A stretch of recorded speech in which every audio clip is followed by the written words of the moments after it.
ಶಾಸಕ ವಿನಯ್ ಕುಲಕರ್ಣಿಗೆ ಈಗ ಜೀವಾವಧಿ ಶಿಕ್ಷೆ. ಯೋಗೇಶ್ ಗೌಡ ಕೊಲೆ ಪ್ರಕರಣಕ್ಕೆ ಸಂಬಂಧಪಟ್ಟಂತೆ ಈಗಾಗಲೇ 16 ಅಪರಾಧಿಗಳಿಗೆ ಜೀವಾವಧಿ ಶಿಕ್ಷೆಯನ್ನ ವಿಧಿಸಿದ ಕೋರ್ಟ್.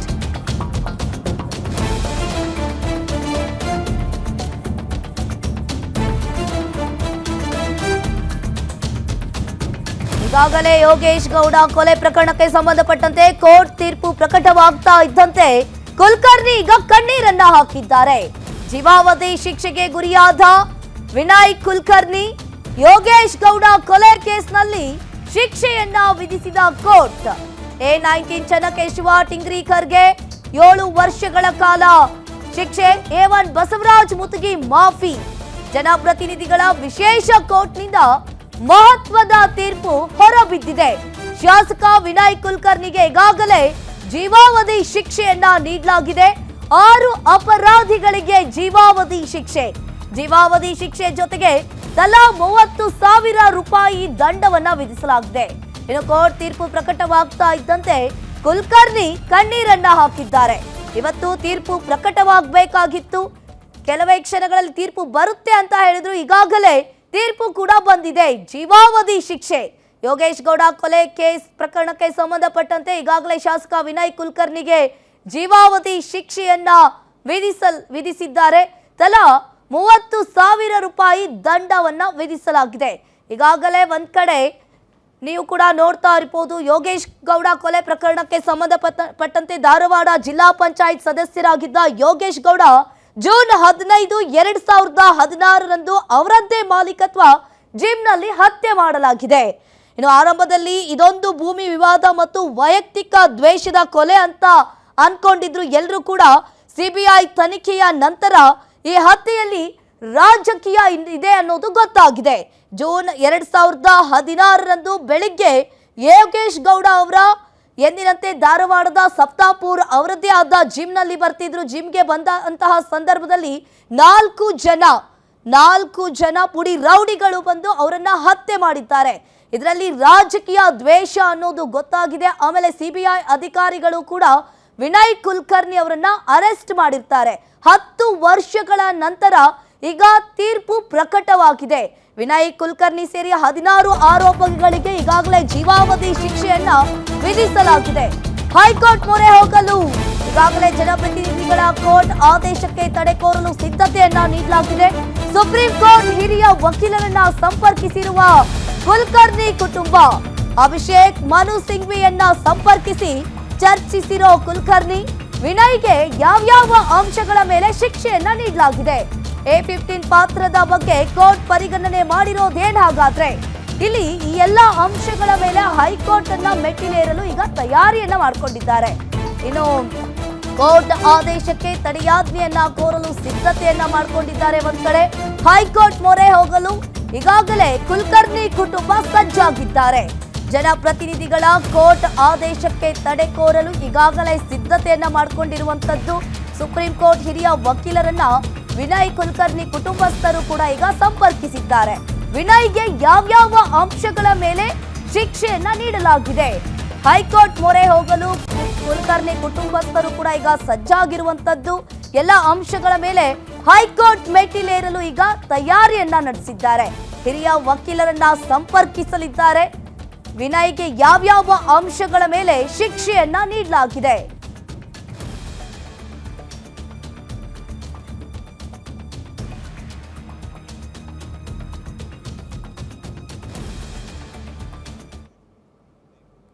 ಈ ಬಗ್ಗೆ ಹೆಚ್ಚಿನ ಡೀಟೇಲ್ಸ್ ಅನ್ನ ನೀಡ್ತಾರೆ ನಮ್ಮ ಪ್ರತಿನಿಧಿ SK ಮಂಜುನಾಥ್. ಲೈವ್ ಸಂಪರ್ಕದಲ್ಲಿ ಜಾಯಿನ್ ಆಗಿದ್ದಾರೆ. SK ಮಂಜುನಾಥ್, ಇಲ್ಲಿ ಕೂಡ ನೋಡ್ತಾ ಇರಬಹುದು, ಯೋಗೇಶ್ ಗೌಡ ಕೊಲೆ ಪ್ರಕರಣಕ್ಕೆ ಸಂಬಂಧಪಟ್ಟಂತೆ ಈಗಾಗಲೇ ವಿನಯ್ ಕುಲಕರ್ಣಿ ಸೇರಿ 16 ಆರೋಪಿಗಳಿಗೆ ಜೀವಾವಧಿ ಶಿಕ್ಷೆಯನ್ನ ನೀಡಲಾಗಿದೆ. ಏನಿದೆ ಇದ್ರ ಬಗ್ಗೆ ಹೆಚ್ಚಿನ details?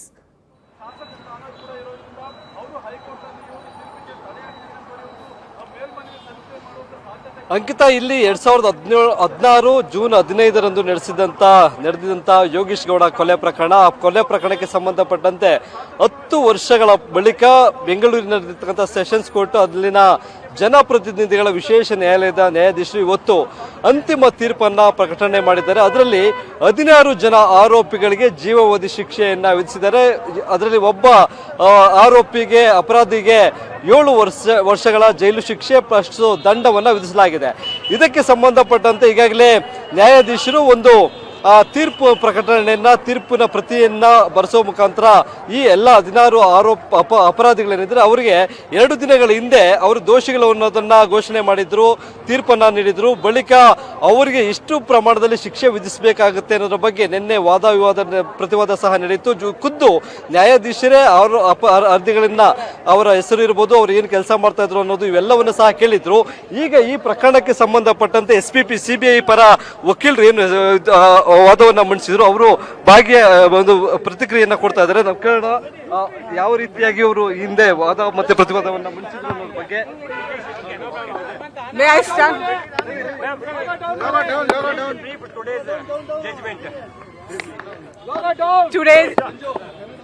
Today's judgment was pronounced in Special CC 565 of 21, in which Yogesh Gowda was murdered on 15/6/2016. 15/6/2016. In that case, the investigation was taken out by the state police, Dharwad State Police, and subsequently they filed the charge sheet assailing the A1 to A6 as an accused in that case. Subsequently, this case was transferred to CBI, and CBI conducted the investigation and filed charge sheet against A1 to A21. And this honorable court, after conducting the trial, convicted the A2 to 16, 18 and 19 for 302 and conspiracy also, and also for the destroying the evidence for screening the offenders, real offender. And subsequently today's sentence was passed. Double life imprisonment was given to accused A2 to 16, 18. And against A19, who was the circle inspector of the police, against him the offence was charged with respect to the destroying the evidence and screening the offender. For him, the 17-year rigorous imprisonment was given. And apart from that, almost together 12,50,000 fine was imposed, and 16 lakh compensation was given to the party, to the victims' children and Gurunath Gowda. So here the CBI has taken a lot of effort to bring the truth before the society, and our honorable court has granted justice to the society, and real culprit was punished. So we are all happy. It is an effort of our CBI team, including our SP, directors, all directors, additional directors, our JD, SP. Everybody had gave us a full support, and also full supports, and apart from that, our team also helped day and night to get the conviction in this case, and we got the conviction, and it is a victory of actual society. Madam, what are the challenges you have faced in the whole trial? Because in this case, challenges what we face in this case is that many witnesses has been threatened not to tell truth before this court. So we are behind everybody who are threatening the witnesses. We had given protection to them, and apart from that, no, they are not allowing to come to court to speak the truth. They are being briefed by these accused persons. So we gave the confidence that if you, we took them as a confidence, and they spoke truth before this honorable court. And ultimately, we got the result, which you all know. We got the conviction. Madam, what message gives this case to society? That justice is rendered. Message is passed that even though whoever tried to hush up the real fact, it will come one day. And the truth will never die. Madam, how many years he has to spend in the jail? 2019, who? Accused persons. Till their life. Rest of the life, they have to be in jail. It means it's not only 14 years? No. Till life, till their natural life, they have to be in jail. Till their death, they have to be in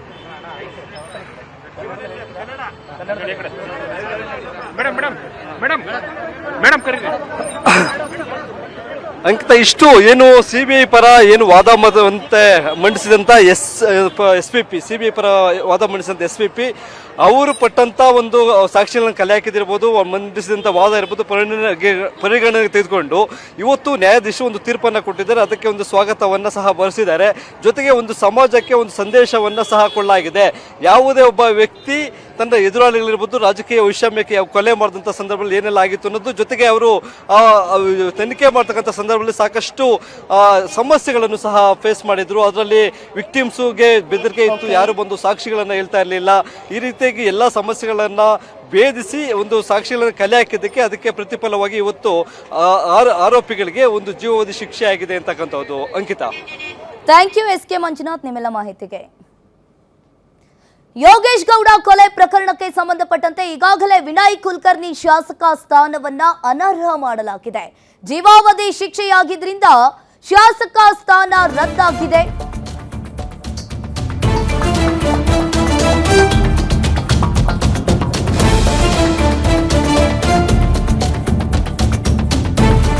speaker ಕಚೇರಿಗೆ ಪ್ರತಿ ತಲುಪಿದ ಬೆನ್ನಲ್ಲೇ ಅಧಿಕೃತ ಪ್ರಕಟಣೆ.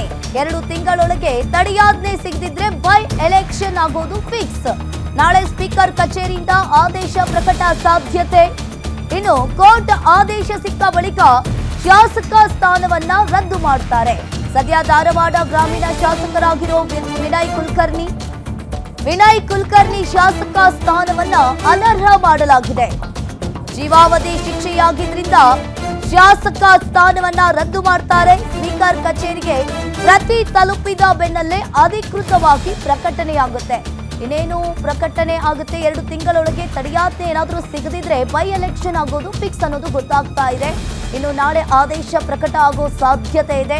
ತಿಂಗಳೊಳಗೆ ತಡೆಯಾಜ್ಞೆ ಏನಾದರೂ ಸಿಗದಿದ್ರೆ by election ಆಗುತ್ತೆ. ವಿನಯ್ ಕುಲಕರ್ಣಿ ಧಾರವಾಡ ಗ್ರಾಮೀಣ ಭಾಗದ ಶಾಸಕರಾಗಿರ್ತಾರೆ. ಜೀವಾವಧಿ ಶಿಕ್ಷೆಯಾಗಿರೋದ್ರಿಂದ ಶಾಸಕ ಸ್ಥಾನವನ್ನ ಅನರ್ಹಗೊಳಿಸಲಾಗಿದೆ. ಯೋಗೇಶ್ ಗೌಡ ಕೊಲೆ ಪ್ರಕರಣಕ್ಕೆ ಸಂಬಂಧಪಟ್ಟಂತೆ ಇವತ್ತು ಕೋರ್ಟ್ ತೀರ್ಪಿನ ಬಳಿಕ 16 ಆರೋಪಿಗಳನ್ನ ಈಗಾಗಲೇ ಅರೆಸ್ಟ್ ಮಾಡಿರ್ತಾರೆ. 16 ಆರೋಪಿಗಳಿಗೆ ಜೀವಾವಧಿ ಶಿಕ್ಷೆಯನ್ನ ಕೂಡ ನೀಡಲಾಗಿದೆ. ಇನ್ನು ವಿನಯ್ ಕುಲಕರ್ಣಿ ಶಾಸಕ ಸ್ಥಾನವನ್ನ ಅನರ್ಹಗೊಳಿಸಲಾಗಿದೆ.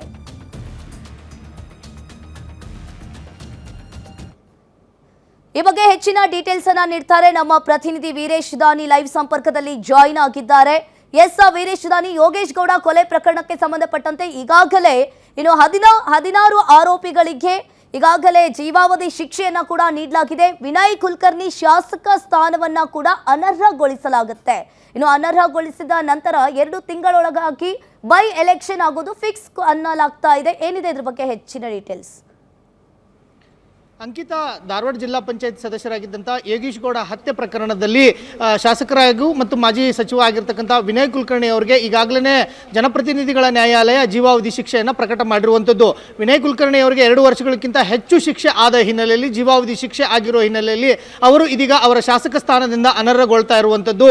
ಈಗಾಗಲೇ ನ್ಯಾಯಾಲಯದ ಆದೇಶ ಬಂದ ತಕ್ಷಣವೇ ಅವರು ಶಾಸಕ ಸ್ಥಾನದಿಂದ ಅನರ್ಹ ಆಗಿರುವಂಥದ್ದು. ಆದರೆ ನ್ಯಾಯಾಲಯದಿಂದ ಸ್ಪೀಕರ್ ಕಚೇರಿಗೆ ಅಧಿಕೃತವಾದಂಥ ಪ್ರತಿ ಹೋಗಬೇಕು. ಆ ಪ್ರತಿ ಹೋದ ಬಳಿಕ ಸ್ಪೀಕರ್ ಕಚೇರಿಯಿಂದ ಸ್ಪೀಕರ್ ಅವರ ಕಾರ್ಯದರ್ಶಿಯವರು ವಿನಯ್ ಕುಲಕರ್ಣಿ ಅವರು ಶಾಸಕ ಸ್ಥಾನದಿಂದ ಅನರ್ಹರಾಗಿದ್ದಾರೆ ಅಂತೇಳಿ ಆದೇಶವನ್ನು ಪ್ರಕಟ ಮಾಡಿ ಚುನಾವಣಾ ಕಚೇರಿಗೆ ಎಲ್ಲ ವರದಿಯನ್ನು ಸಹ ಒಪ್ಪಿಸುವಂಥದ್ದು.